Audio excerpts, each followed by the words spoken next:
You're listening to The Jacob Valk Show. He's breaking down the latest and greatest in sports as only he can.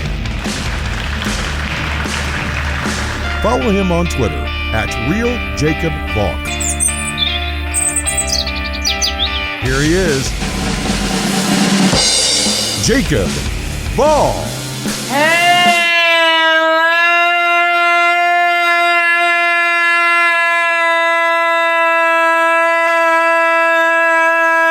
Hello, sports fans.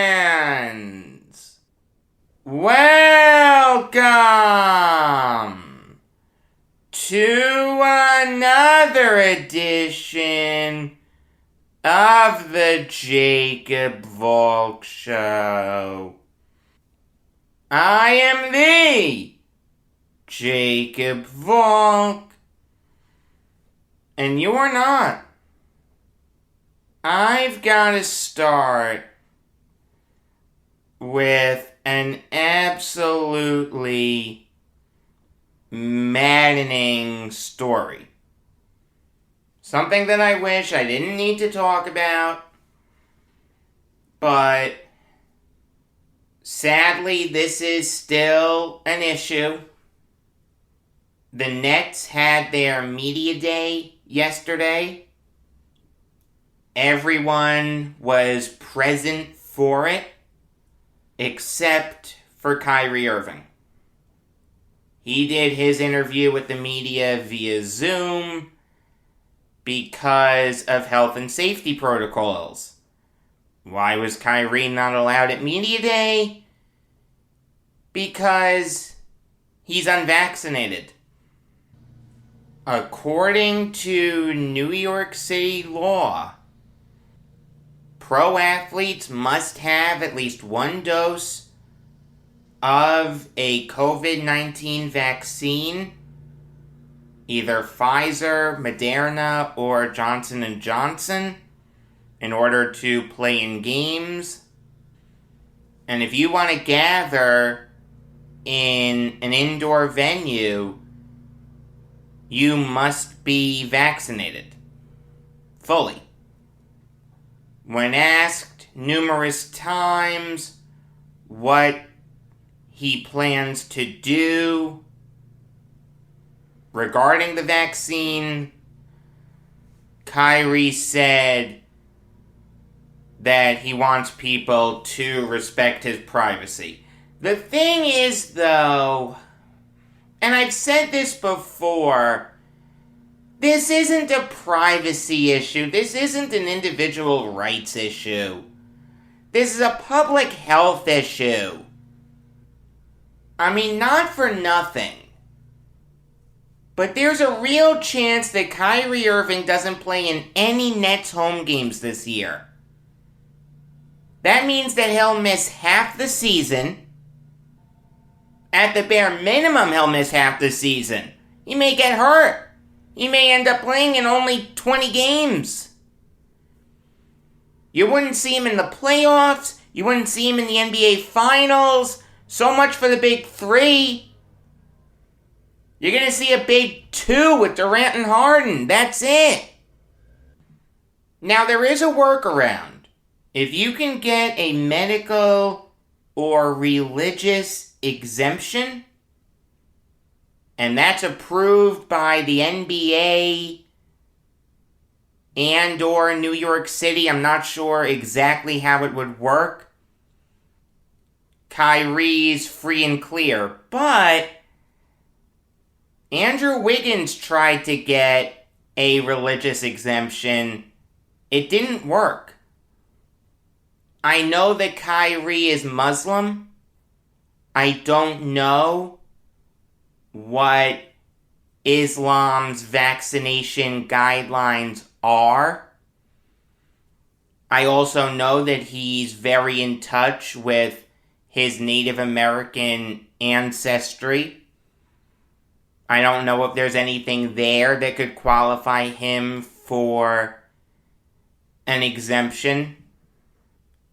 And in all fairness to Kyrie, The Nets' home opener is on October 24th. The Nets start the season on a 2-game road trip. They open the season against the Bucks. Then they go to Philly to play the Sixers. The home opener is on October 24th against the Charlotte Hornets. So theoretically, that game's a 4 o'clock start. Theoretically, Kyrie can get vaccinated that morning, and he's good. I don't think there's a 2-week waiting period. I'm not saying that's right. I'm not saying it's wrong. I'm just saying I don't think there's a waiting period. You know, I don't want to scream doom and gloom yet about Kyrie, but the fact that we're less than a month away from the start of the season, and there's a real chance that Kyrie might miss half his games because he's too stubborn to get vaccinated, that just ticks me off. Kyrie's the 3rd best player on the team. He's the 2nd best scorer on the team. He's probably the best ball handler on the team. What he can do with a basketball in his hands, those crazy dribbles, it's nothing short of incredible. To see him miss games because he doesn't want to get vaccinated, that would tick me off. It's one thing if there's an injury and Kyrie is just playing it safe. I don't think that works in the playoffs. I didn't like that Kyrie didn't play in Game 7 against the Bucks. But the past is the past. If you want to play it safe in the regular season, I get that. If you need to take a load management day, I don't like it, but it's done all throughout the NBA. I can't get too upset about it. You want to take some time off because of what happened on January 6th? I can understand that. I don't think Kyrie handled it well by doing his best Greta Garbo impression. I wish he had been more forthright in his reasoning, but he's a very sensitive person. I can understand him being more affected by what happened that day than other people. But this I can't get behind. Missing half the season because you won't get vaccinated against the coronavirus? No, I don't like that. There's no good reason to not get it. If you have a religious exemption or a medical exemption, okay. But Kyrie doesn't have that. And don't tell me that this is a privacy issue. It's not. Not for nothing, but people really care about what you do on the basketball court. They really care if the Nets win or lose. And you can include me in that group. So the fact that there's a chance that you're not going to play in half the Nets games is ridiculous to me. I mean, think about the people that bought season tickets for this coming season. They were sold on the idea of watching the Big Three. I understand that they didn't play together a ton last year, but Harden's here for a full season. You're going to see them more. You gotta think that you'll see them for the home opener, right? So yeah, I'll pay my hard-earned money. I want to watch the Big Three. Sure. I'll buy season tickets to the Nets. Now if Kyrie doesn't play in any Nets home games, give me my money back. Give me my money back. Reduce the price of season tickets. Not for nothing, but you used Kyrie's name and image on your season ticket drive. On the individual ticket drive, too. Now there's a chance I'm not going to see him play. That's false advertising. I mean, here's the thing. The Nets are screwed here. You know that Joe Tsai, Sean Marks, and Steve Nash want Kyrie to get vaccinated. The thing is, though, there's not a lot they can do, personally. If they try to strong-arm him into getting vaccinated, Kyrie may say, you know what, I'm not going to re-sign here. I'm not going to play for you at all. Trade me. You're not going to respect my privacy. I want out. Would you put that past Kyrie? I mean, you can say to him, we'd prefer you to get vaccinated, but you really can't push it too much further unless you want to run the risk of Kyrie getting irritated with you. You can't run that risk. You want him to re-sign. You want him to help you win a championship in this coming season and beyond. You're kind of stuck if you're the Nets. The only thing that you can hope for is for a guy like Durant or Harden, or even both of them. Maybe DeAndre Bembry too, because him and Irving go way back, to convince him that it's worth it to get the vaccine. I mean, this is the downside of player empowerment. Kyrie isn't going to do something that is for the betterment of the team. The team's management really can't say anything to him unless they want to run the risk of alienating him. So they need to hope that some of the other players can convince Kyrie to get the vaccine. Whatever happened to the days of, this is what's best for the team, you need to do this? I mean, I understand there's a difference between a coach saying it's better for the team if you pass the ball more, and it's better for the team if you get vaccinated. But it's not like the coach is asking you to commit bloody murder. He's asking you to get inoculated with something that can save your life and potentially the lives of the people closest to you. I mean, the fact that the NBA is really kowtowed to the Players Association here is sickening. The NBA was the first major sports league in this country to take the pandemic seriously. They were the first league to pause the season. They put together the Disney bubble while listening to expert scientific minds.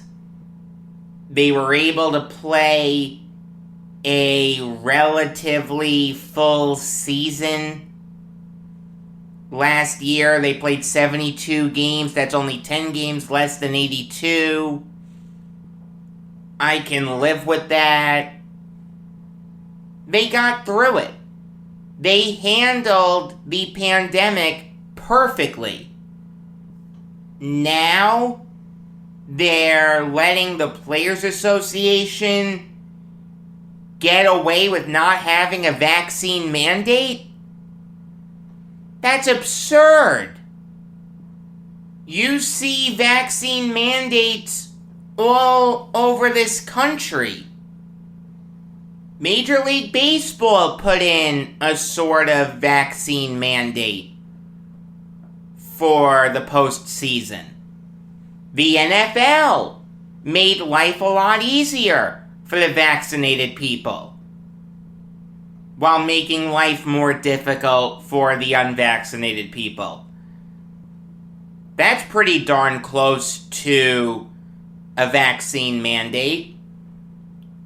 The idea that the NBA can't force some of its best players, Kyrie Irving, Bradley Beal, and Devin Booker, to get the vaccine is just absurd to me.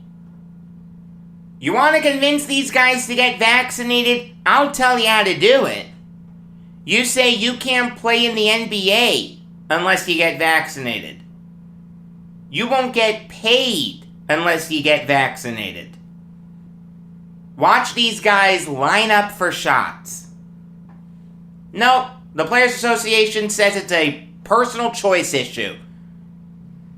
We don't want any vaccine mandates. We're strictly against it.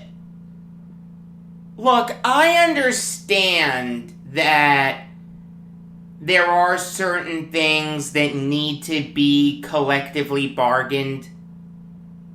I totally get that. But boy, I'll tell ya, I'd love it if Adam Silver issued a decree that all players must be vaccinated. If you want to play in an NBA game, if you want to receive your paycheck, you've got to get vaccinated. And I'd love to see that issue go through the criminal justice system. Let's see if that would hold up in court. I don't know if it would. I don't know if it wouldn't. I mean, not for nothing, but is the NBA and is the Players Association trying to convince these guys to get vaccinated? Or are they not making a big deal about it? I understand that the unvaccinated players, guys like Kyrie, Beal, and Booker, probably wouldn't listen to the NBA. Maybe they'd listen to their union. Has the union tried to convince these guys to get vaccinated? I don't think so. I don't know if they have, I don't know if they haven't, but given the position that they're taking with no vaccine mandates, I don't think they're trying to convince these players to get vaccinated. Again, this isn't a personal choice issue. This is a public health issue. It's your job, and I'm not just talking to the NBPA, I'm talking to you, the person on the other end of the speaker, to convince someone who doesn't want to get vaccinated to get vaccinated. Don't you want to end this? Don't you want to go back to normalcy? Aren't you tired of having to wear a mask? You know when we'll be able to throw all our masks out? When we get more people vaccinated. I don't know the exact number, but I can tell you we're not there yet. I can tell you that hospitals in certain states are being overrun by people with the coronavirus that were unvaccinated. And this is going to sound so wrong. This is going to make me sound like a terrible person, but you know what? I don't care. This is my honest opinion. I don't want the unvaccinated to get treated for the coronavirus. No. They should not take up any more hospital rooms. The vaccine has been available for about 6 months.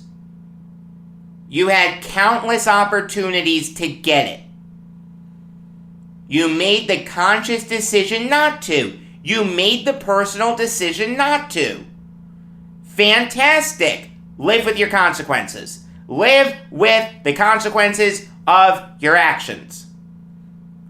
Don't put any more doctors at risk. People who need to go into the hospital for surgeries and stuff like that aren't getting the care they need because the ICU is overrun with COVID patients. Why should someone who's being stupid and was punished for their stupidity by getting the coronavirus take away resources from someone who got vaccinated, who did what's right by society? It's like the people who stay in their homes when there's a hurricane bearing in on them. Well, okay. You want to ride out the storm, but if there's major flooding in your house, don't call 911. You were told to get out. You were told that you needed to do this. That it's safe, that it's effective, that it will prevent you from getting sick. The vast majority of COVID patients in the hospital are unvaccinated. I think it's something like over 99%. Yes, there are breakthrough infections. No vaccine is 100% effective. But the vast, vast, vast majority of coronavirus patients are unvaccinated. So not for nothing, but if I'm vaccinated and I need a heart transplant, I don't want to be told by the hospital, no, we can't do it here. We can't give you a bed. We don't have any resources. You want to make this a personal choice issue? Fine. Take it to its logical conclusion. Don't help the people making these stupid choices. If you got yourself into this mess, you can get yourself out of it. Why are you involving me in it? Why are you involving doctors in it? I mean, I gotta tell you, I feel bad for the doctors that told these people to get vaccinated. They didn't.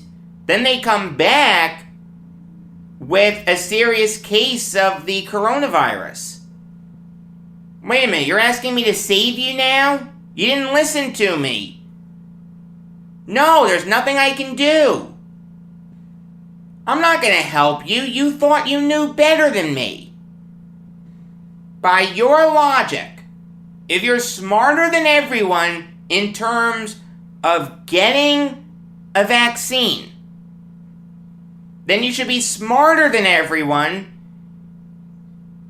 in finding a way out of being sick, right? Oh, I don't need the vaccine, I'll be fine. Or, I don't want to risk it. It may have a microchip in it, or something stupid like that. Well, okay. Stupid is as stupid does, but if you get COVID-19, get yourself out of it. Don't go to the hospital. Don't take up any resources. Because you know what you are? You're a burden to society. The best thing that you could do would be to just leave everyone alone. You have the coronavirus. I feel bad for you. I hope you get better. I don't want you to die. But I also really don't want you taking up any resources from anyone else. It's done. You see the stories in the news about mothers and fathers leaving young kids behind because they were unvaccinated. Oh, I wish I had gotten the vaccine. Oh, who's going to take care of my child now? Okay, I feel bad for you. But not for nothing, if you're stupid enough to not want the COVID vaccine, you shouldn't be caring for a child. I don't wish death on you. I don't wish ill on anyone. If you're unvaccinated, I don't want anything bad to happen to you, but I want you to get vaccinated. Stop endangering everyone around you. Okay, I really went down the rabbit hole there. Let me just close by saying this. To Kyrie Irving, I love you. I love watching you play. I have your t-shirt. I have a bobblehead of you. I follow you on Twitter. You're a great player. I want to see you as much as possible. I want to be able to see you in person. I'm sure the vast majority of Nets fans would agree with me right now. If you qualify for a medical or religious exemption, okay. I totally get that. I respect that. But if you don't, please, please, please get vaccinated. You can serve as a role model for a bunch of people still on the fence about getting the vaccine. I know you want to make a positive difference in this world. Getting vaccinated can help you do that. Please, please, please, for the betterment of yourself, the people around you, and all the people who look up to you, get vaccinated. I don't want anything bad to happen to you. I want to see you win a title with the Nets. I want to see you win multiple titles with the Nets. But you've got to stay healthy to do that. And a way that you can stay healthy to prevent you from getting this disease that has killed millions of people all over the world is to get vaccinated. Moving on now to the Nuggets signing Michael Porter Jr. to a max extension. He got a 5-year deal worth $172.5 million. That number could increase depending on whether or not Porter makes an all-NBA team in this coming season. The salary cap could also fluctuate. What we know is that Michael Porter Jr. just got paid a huge, huge, huge amount of money. And this is just a huge risk. I mean, this is just way too risky for my blood. I understand the logic behind it. MPJ had a really good season last year. Put up 19 points per game, 7.3 rebounds per game. Hit over 54% of his field goals, shot 44.5% from beyond the arc. Played really well against the Blazers in the first round. Didn't do much against the Suns in the second round. His field goal percentage plummeted, but in all fairness, he did shoot 37.5% from beyond the arc. He did average 15.3 points per game and 5.5 rebounds per game. It wasn't a great performance, but it wasn't an anemic performance either. The thing is, though, this guy has a huge injury history. He missed his whole rookie season because of a back injury. Even if you want me to assume that he'll never suffer another season-ending injury, which I'm not ready to assume, but I'll run with it for argument's sake. He's a one-year wonder, and you're giving him a max contract. This guy's going to get over $30 million a year for having one season where he put up more than 10 points per game. I like Michael Porter Jr. I think he's a very good player. I wouldn't call him great.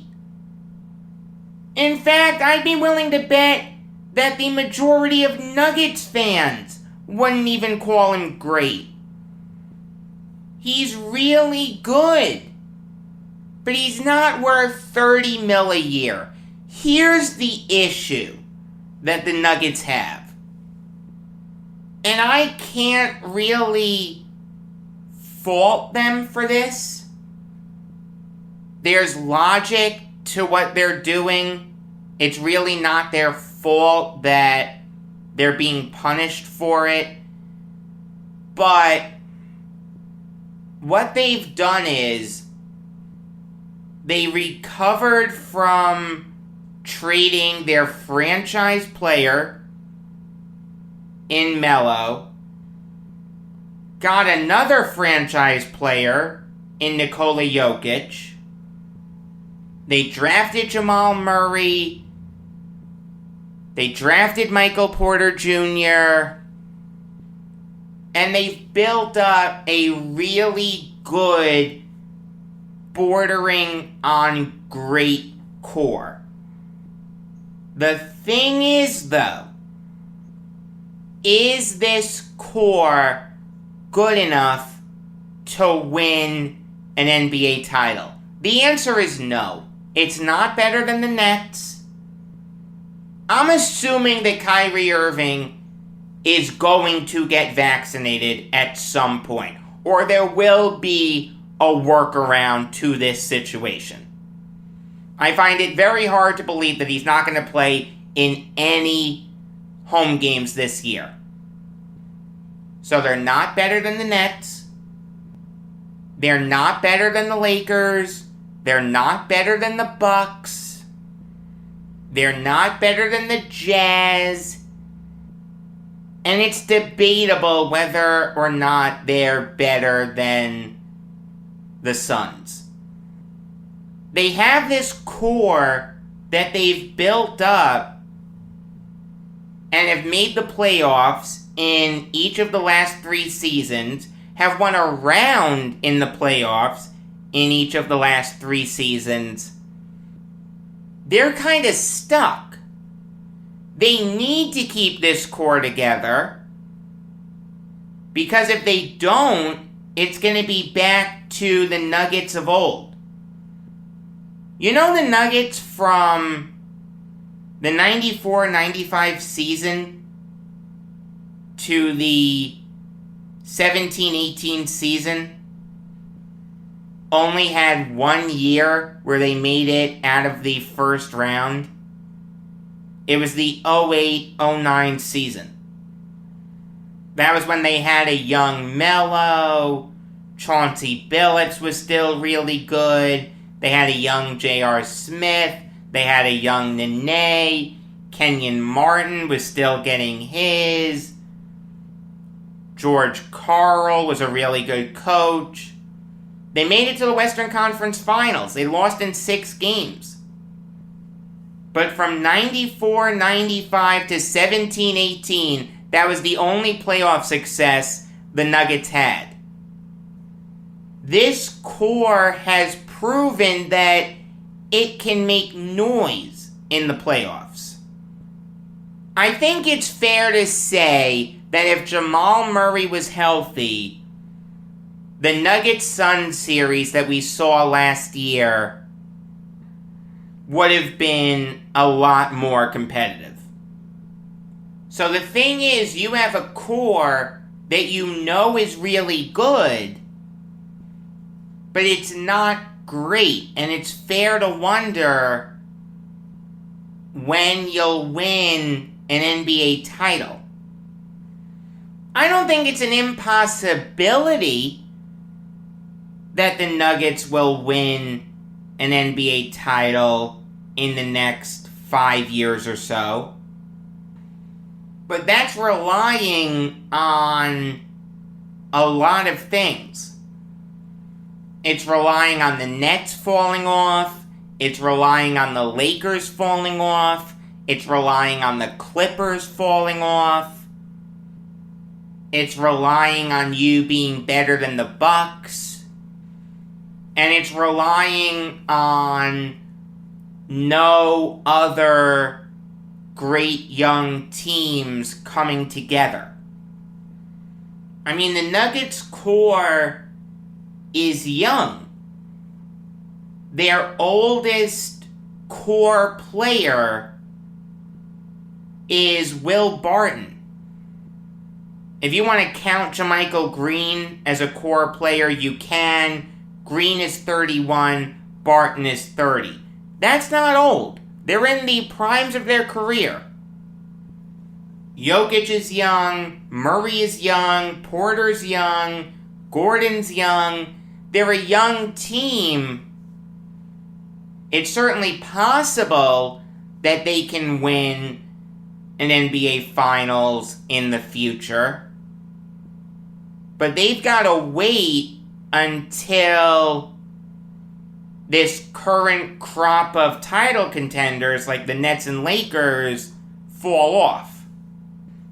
So yes, you're keeping the core together, but good luck making an NBA Finals in the near future. Having said that, though, what's the alternative? You blow things up? No, you can't do that either.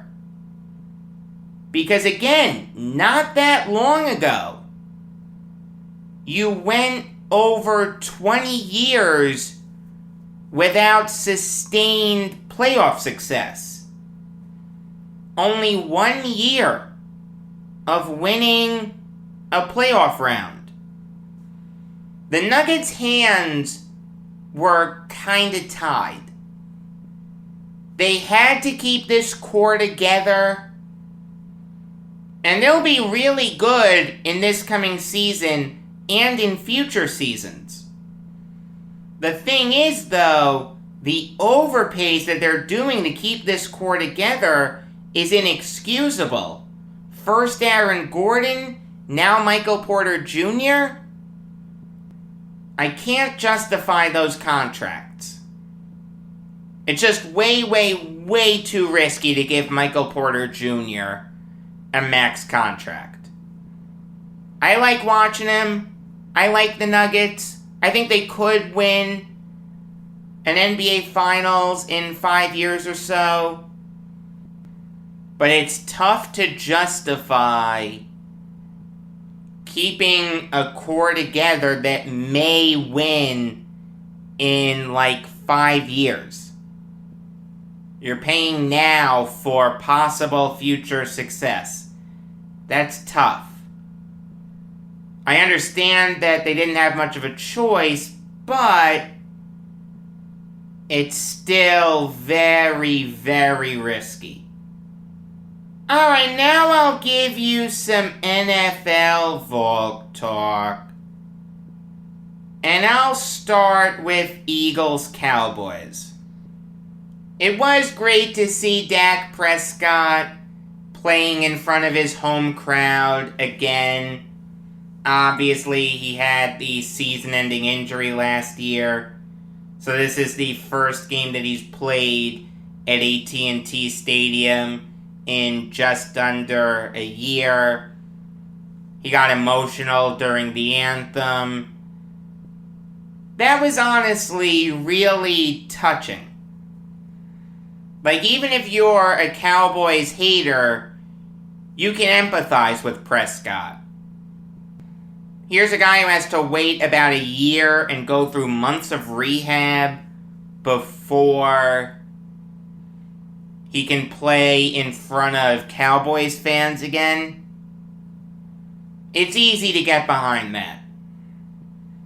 And Prescott looked great. Completed 21 of 26 passes for 238 yards and 3 touchdowns. The Eagles' defense was absolutely dreadful yesterday. They allowed Prescott, Ezekiel Elliott, Tony Pollard, Dalton Schultz, and CeeDee Lamb to slice and dice them to the tune of 380 total yards and 41 points. I mean, realistically, this game was over right after the pick 6 by Jalen Hurts. When you saw Trayvon Diggs running down the field for the touchdown, you thought to yourself, okay, this game's over. The Eagles aren't coming back. I mean, give the Cowboys credit. They're playing really good football to start the season. They narrowly lost to the Buccaneers at the start of the season. They beat a good Chargers team in LA, and they just destroyed their division rival on Monday Night Football. I've been really impressed with what I've seen from the Cowboys so far. As for the Eagles, it's clear as day to me that Jalen Hurts just isn't the guy. I mean, this was predictable to me before the season. I understand that he played really well against the Falcons in Week 1, but he was not good against the Niners. And against the Cowboys, he threw 2 picks. He missed a lot of open receivers. He really wasn't able to sustain drives. The Eagles only had 12 first downs yesterday. They were just 33% on 3rd down. They were 0 for 2 on 4th down. Jalen Hurts isn't going to make it as an NFL quarterback. I've got news for you. I mean, if you're the Eagles, and I've said this before, you've got to make a play for Deshaun Watson. Yes, you'd get a ton of heat from the media and the outside world, but Eagles fans, Philly fans, passionate to the nth degree, sometimes to their detriment, would love it. It's not too late to save the season. If you stick with Jalen Hurts, you'll be lucky to win 4 games. If you trade for Deshaun Watson, yes, you'll get criticized for it from the outside world, but your fans will love you for it. That's all that should matter to you. I understand that Watson may be punished by the criminal justice system and or the NFL, but that's a risk you need to take if you're Howie Roseman. You know, I'll say this about Hurts. You look at the stat line, 25 for 39 for 326 yards, and only getting sacked twice and throwing for 2 touchdowns. Granted, 2 picks, but still, you factor everything else in, that's not bad. And I'll say this, he did a good job of getting everyone involved offensively. 9 different Eagles had a catch.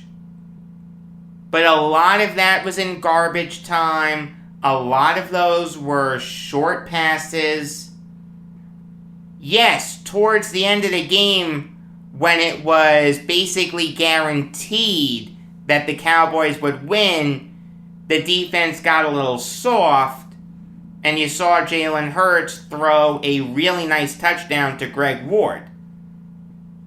But how much can I read into what happens in garbage time? Jalen Hurts is a bust. The Eagles aren't going to do anything with him at quarterback. If any team in the NFL could take on Deshaun Watson and all the baggage that's going to come with him, it's the Eagles. A team with a ravenous fan base. A fan base that wouldn't care about the allegations, that would still buy his jersey. As long as he helps them win football games, he could do anything. I'm not saying that's right. I'm just saying that's the truth. And again, we need to let this whole situation play out. I don't want to make any comments on Watson's guilt or innocence. That would be very, very unfair of me. Moving on now to the Chiefs signing Josh Gordon, who just got reinstated by the NFL yesterday. Like right after that, he signs with the Chiefs.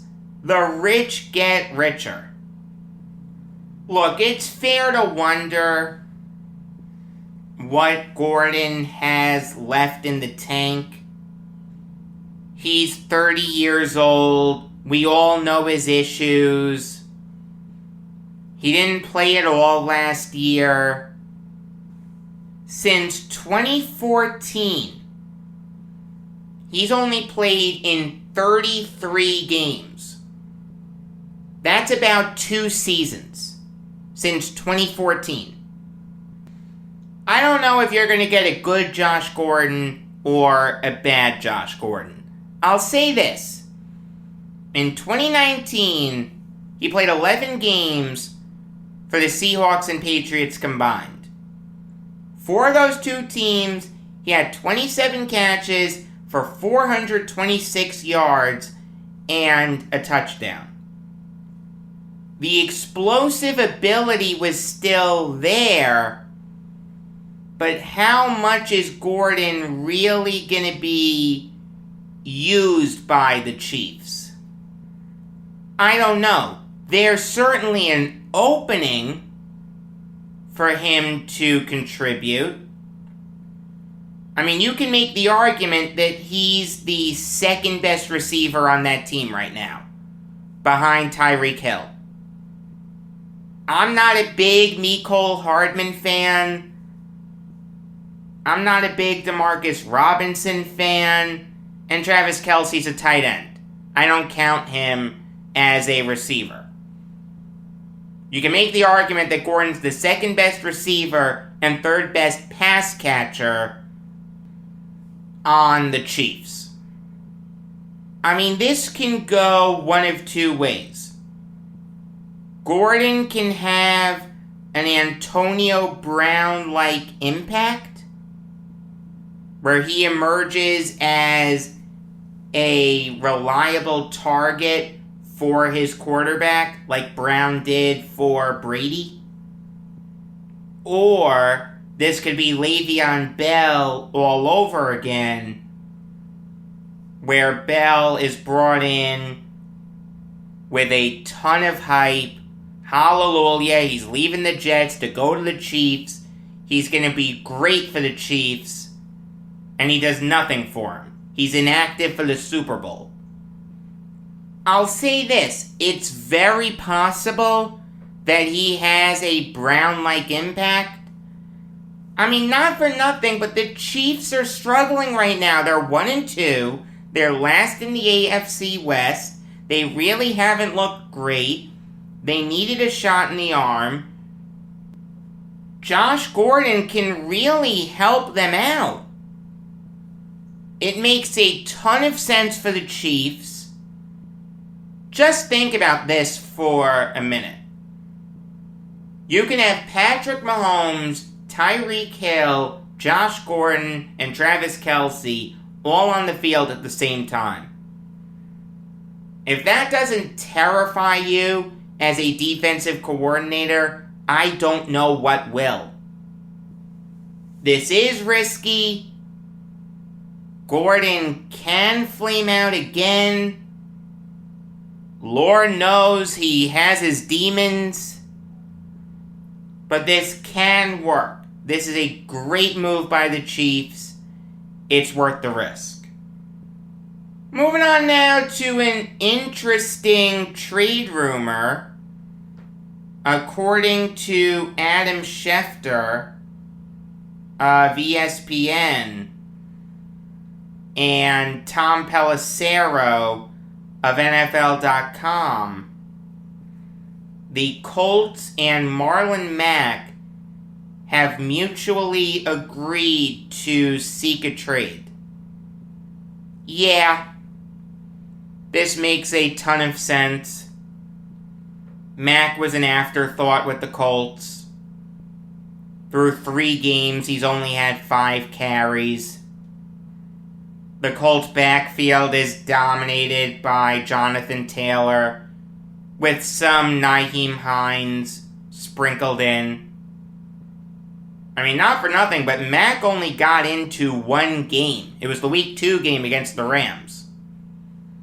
It's clear that he's not in the Colts' future plans.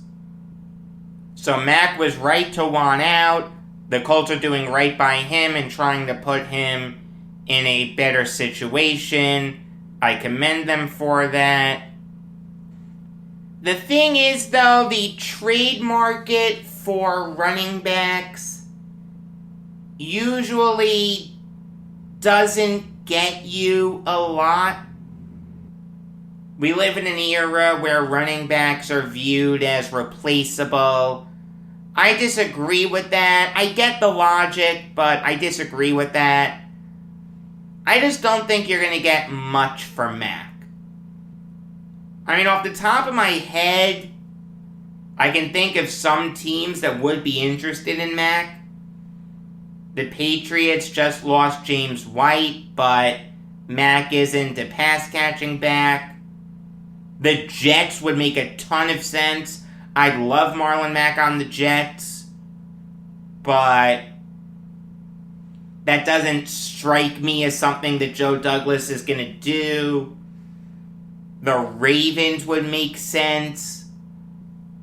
How long can you really roll with the duo of Tyson Williams and Latavius Murray? The Raiders would make some sense depending on what happens with Josh Jacobs. The Chargers would make some sense if you want a better complement to Austin Eckler. I kind of like the idea of Mack as the true running back and Eckler as the receiving back. I think that could really work. The Chiefs would make sense. Clyde Edwards-Helaire hasn't set the world on fire in his sophomore season. But they tried bringing in Le'Veon Bell. It didn't work. I think they'd be a little opposed to bringing in another veteran running back. The Eagles would make sense. I'm not a Miles Sanders fan whatsoever. The Panthers would make sense, depending on what happens with Christian McCaffrey. The Falcons would make sense. Mike Davis hasn't set the world on fire. There will be no shortage of teams interested in Mack. I just don't know what you'll get for him if you're Chris Ballard. Maybe a 6th if you're lucky? I'm sure the Colts would do it. It's better than nothing. I just think it's unfortunate that that's all you'll get for a running back that just 2 years ago had a 1,000-yard season.